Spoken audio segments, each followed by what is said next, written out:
you ever wondered why Israel holds such a unique place in world history today? Israel is recognized as the homeland of the Jewish people, and under its law, any Jew along with their spouse and children can automatically become a citizen as long as they haven't converted to another religion or committed serious crimes. But how did this small, ancient people dispersed for nearly 2,000 years manage to rebuild their nation in 1948, right in the heart of one of the world's most volatile regions?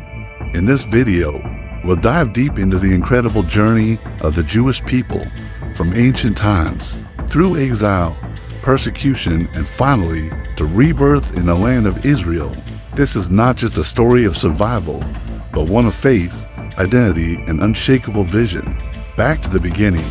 The Bible is a historical record. To understand the Jewish people and their land, we have to go way back to the Old Testament. It's not just a religious book. Over time, archaeological discoveries have proven that many of its accounts aren't just mythology. They rooted in real, historical events. The story begins with Adam and Eve. After disobeying God and eating the forbidden fruit, they're banished from Eden. Humanity multiplies but also becomes morally corrupt. That's when God decides to send the great flood, sparing only one righteous man, Noah. He's instructed to build an ark, saving his family and a sample of every animal species. After the flood, Noah's three sons, Shem, Ham, and Japheth, repopulate the world. The descendants of Shem become especially important. Both Arabs and Jews trace their lineage back to him. Among them is a man named Abraham. Abraham and the birth of monotheism. Abraham was a devout man who believed in a single, all-powerful creator. Canaan, the area we now know as modern-day Israel and Palestine. According to the Bible, God instructed him to leave his home and lead his people to a land flowing with milk and honey. That land, to the locals in Canaan, Abraham and his people were outsiders. They were called Hebrews, meaning those from the other side. But for the Jews, Abraham became the father of their nation and the founder of monotheism. God made a covenant with Abraham, promising that his descendants would one day inherit this land and eventually return to Canaan. As a sign of this sacred pact, all Jewish males were to undergo circumcision, a symbol that they were God's chosen people. He doesn't win exactly, but he holds his ground. Abraham's legacy was carried on by his son Isaac and then by his grandson Jacob. Later, he forgave his brothers and invited the entire family to settle in Egypt. His 12 sons became the ancestors of the 12 tribes of Israel. Jacob, Israel, and the 12 tribes a new Pharaoh enslaved them, forcing them into harsh labor. Jacob had a dramatic life. After falling out with his brother Esau, he fled to Haran, modern-day Syria, where he married, had 12 sons. There's a famous story where Jacob wrestles with an angel. Afterward, the angel gives him a new name, Israel, meaning he who struggles with God. Jacob's favorite son, Joseph, was sold into slavery in Egypt by his jealous brothers. But Joseph's story took a surprising turn. He rose to become Pharaoh's right-hand man. From privilege to slavery in Egypt, at first, the Israelites prospered in Egypt. But generations later, as their numbers grew, the Egyptians saw them as a threat. Then came one of the most iconic scenes in biblical history. The final blow, the death of all Egyptian firstborns, finally forced Pharaoh to relent. When the Egyptians pursued, the waters closed in and swallowed them. After fleeing Egypt, things got worse. Fearing rebellion, the Pharaoh ordered that all newborn Hebrew boys be killed. One family, however, chose to resist. They hid their baby boy in a basket and floated him down the Nile River. 10 do-not-covet Pharaoh's daughter found the child, adopted him, and named him Moses. Moses, from prince to prophet, raised as Egyptian royalty, Moses eventually discovered his Hebrew identity. His successor, Joshua, led the people into Canaan after 40 years of wandering. He encountered God on Mount Sinai, who gave him a mission to lead his people to freedom. With divine support, Moses returned to Egypt and demanded Pharaoh release the Israelites. When Pharaoh refused, Egypt was struck by 10 devastating plagues. But as the Israelites fled, Pharaoh changed his mind and sent his army after them, Moses parted the Red Sea, allowing the Israelites to escape the Ten Commandments and a new identity. After their escape, Moses led his people to Mount Sinai, where he received the Ten Commandments, a moral and legal code that would shape Jewish identity forever. 1. Worship only one God, to no idols. 3. Do not misuse God's name.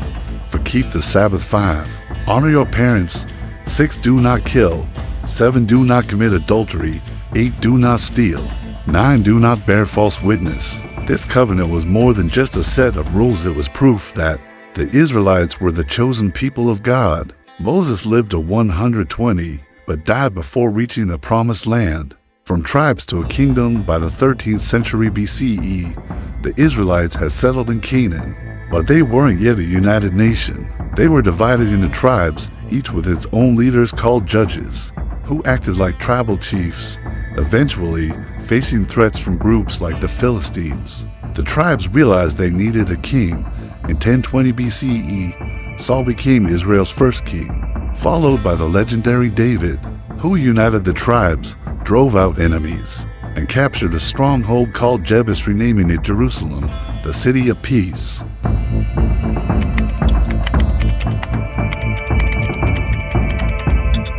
Last time, we ended with King David, Israel's warrior poet, who unified the tribes and turned Jerusalem into the spiritual heart of the Jewish people. Now we pick up the story with his son, King Solomon. Solomon, in the golden age of Israel, Solomon was known for his wisdom, his wealth, and his women. According to tradition, he had hundreds of wives and concubines, many of whom were foreign princesses' marriages meant to seal political alliances. But Solomon is best remembered for building the first temple in Jerusalem, a magnificent structure made of cedar and gold, where the Ark of the Covenant was placed. This was the high point of ancient Israel. Prosperity, peace, and prestige. People from across the known world came to hear Solomon's wisdom, including the famous Queen of Sheba. But as Solomon grew older, he began to compromise, adopting foreign gods to appease his wives. That decision would haunt the nation for centuries. Civil war and division after Solomon died. The kingdom split into the northern kingdom, still called Israel, the southern kingdom, called Judah, which included Jerusalem. The two kingdoms were often at odds with each other and faced constant pressure from powerful empires like Assyria and Babylon. In 720 BCE, the Assyrians invaded and wiped out the northern kingdom, scattering 10 tribes into history, the so-called lost tribes of Israel. Then in 586 BCE, the Babylonians, led by King Nebuchadnezzar, conquered Judah, destroyed the first temple, and took thousands of Jews into exile in Babylon. It was a devastating moment. Imagine the sacred temple reduced to rubble, families torn from their homeland, hope seemingly lost, exile and a new identity. But here's the surprising part.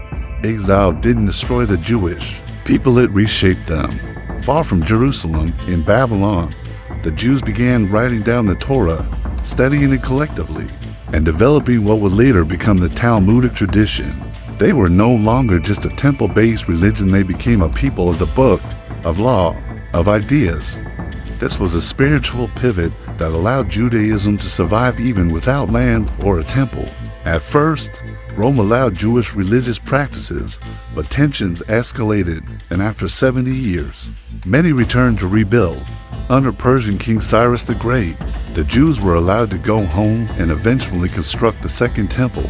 Roman rule and second exile. Fast forward a few hundred years, the land of Israel fell under the control of the mighty Roman Empire. In 70 CE, after a major Jewish revolt, the Romans destroyed the Second Temple, a catastrophic loss. Then, in 135 CE, after another failed rebellion led by Simon Bar Kokhba, the Romans renamed Judea as Palestina and banned Jews from Jerusalem. This marked the beginning of the second great exile, the diaspora, where Jews were scattered across Europe, North Africa, and the Middle East. And yet again, they survived. The diaspora, a people without a land for nearly 2,000 years. The Jewish people lived as minorities in foreign lands, often without rights, frequently persecuted. They were blamed for plagues, economic collapse, and even accused of poisoning wells. In medieval Europe, many were confined to ghettos or forced to wear identifying badges, and despite it all, they held on to their identity. They studied Torah, kept the Sabbath, taught Hebrew to their children, and prayed daily. Next year in Jerusalem. Why did they survive? Here's where things get interesting.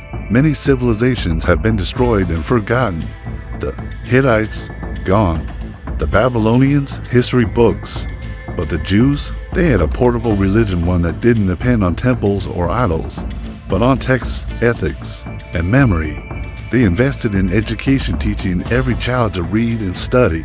They built strong communities that supported each other economically and spiritually, and perhaps most importantly, they believed they were part of a divine story, one that wouldn't end in exile. Persecution in modern times, of course. Jewish history in the diaspora wasn't just about survival, it was often filled with tragedy. Whole communities, cultures, and families were wiped out. From the Inquisition in Spain to the pogroms in Eastern Europe, Jews were often the scapegoats of political and economic crises. And then came the worst of all, the Holocaust. The world could no longer ignore what centuries of statelessness had cost. Under Adolf Hitler, Nazi Germany systematically murdered 6 million Jews in gas chambers, death camps, and mass shootings. It was humanity at its darkest stand, a brutal reminder of what can happen when hatred is left unchecked. The return to Zion. After World War II, the urgency to establish a Jewish homeland became undeniable. Again and again, Israel would find itself at war with neighbors, often outnumbered, but never outwitted. In 1947, the United Nations voted to partition Palestine, creating separate Jewish and Arab states, and on May 14, 1948, the modern state of Israel was declared. But the story doesn't end there. Immediately, 5 Arab nations attacked, rejecting Israel's right to exist. What followed was a war for survival, and Israel won, not just once.